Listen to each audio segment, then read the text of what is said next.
Hello friends, let's learn इंग्लिशमध्ये पुन्हा एकदा तुम्हा सर्वांचे स्वागत आहे.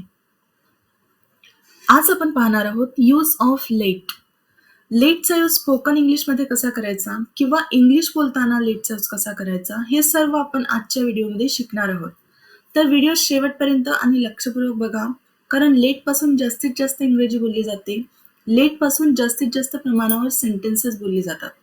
त्यामुळे लेटचा यूज कसा करायचा हे आपल्याला माहीत असायलाच हवे. तर सर्वात आधी आपण पाहूया लेटचा अर्थ काय होतो.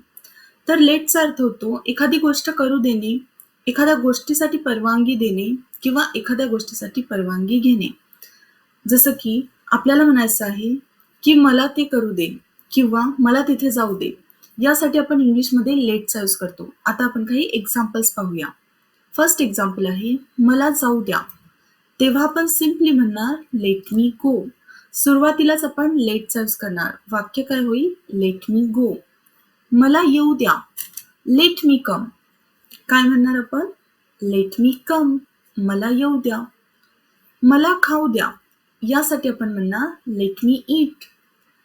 अगदी सिंपल आहे. काय म्हणणार आपण? लेट मी ईट. मला बोलू दे. जर आपल्याला म्हणायचं आहे मला बोलू दे, तेव्हा आपण म्हणणार लेट मी स्पीक. मला पाहू द्या. Let me see. मला पाहू द्या. Let me see. मला बसू द्या. लेट मी सीट.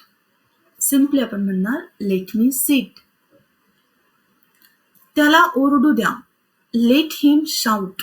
त्यालासाठी आपण हिमचा यूज केला. वाक्य काय झालं? Let him shout. हे राहू द्या. Let it be. हे राहू द्या यासाठी आपण काय म्हणणार? Let it be. मला विचार करू द्या. Let me think. सिम्पली आपण म्हणणार लेट मी थिंक. मला विचार करू द्या. मला ते करू द्या. तेव्हा आपण म्हणणार लेट मी डू दॅट. मला ते करू द्या. Let me do that. मला बाहेर जाऊ द्या. लेट मी go out. Let me go out. मला ते ऐकू द्या.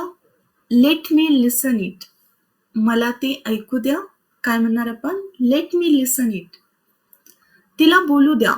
Let her speak. तिलासाठी आपण हरचा यूज केला. वाक्य काय झालं? Let her speak. तिला पाहू द्या. Let her see. Let her see. मला प्रयत्न करू द्या. Let me try. बघा किती छोटंसं वाक्य आहे. Let me try. तिला आत जाऊ द्या. Let her go in. तिला आत जाऊ द्या. यासाठी आपण कसं म्हणणार? Let her go in. तिला घरी जाऊ द्या. Let her go home. Let her go home. त्याला शोधू द्या. Let him find out. त्याला शोधू द्या. Let him find out. मला माझं काम करू द्या. तेव्हा आपण म्हणणार let me do my work. Simply आपण म्हणणार let me do my work. मला एक गोष्ट सांगू द्या. लेट मी से वन थिंग. लेट मी से वन थिंग. मला ती यादी पाहू द्या. Let me see that list. आपण म्हणणार late me see that list. कृपया मला बोलू द्या. Let me speak please. आपण शेवटी प्लीजचा यूज करणार. सर्वांना येऊ द्या. लेट एव्हरीवन कम. सर्वांना येऊ द्या. लेट एव्हरीवन कम. त्याला इथे बोलवू नका. हे सुद्धा निगेटिव्ह सेंटेन्स आहे आणि निगेटिव्ह सेंटेन्समध्ये लेटच्या आधी डोंटचा यूज होतो. जसं की don't let him call here. आम्हाला तिथे जाऊ द्या. तेव्हा आपण म्हणणार लेट अस गो देअर.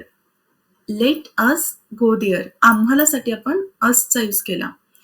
तर फ्रेंड्स, अशा प्रकारे आपण लेटचा यूज करून अगदी सोपी सोपी वाक्य बनवू शकतो. तर या वाक्यांची तुम्ही जास्तीत जास्त प्रॅक्टिस करा. आता एक वाक्य तुमच्यासाठी. मला याबद्दल विचार करू द्या. या वाक्याची इंग्लिश काय होईल हे तुम्ही कमेंट करून नक्की सांगा. आजच्या व्हिडिओमध्ये बस इतकेच. आता आपण भेटूया नेक्स्ट व्हिडिओमध्ये.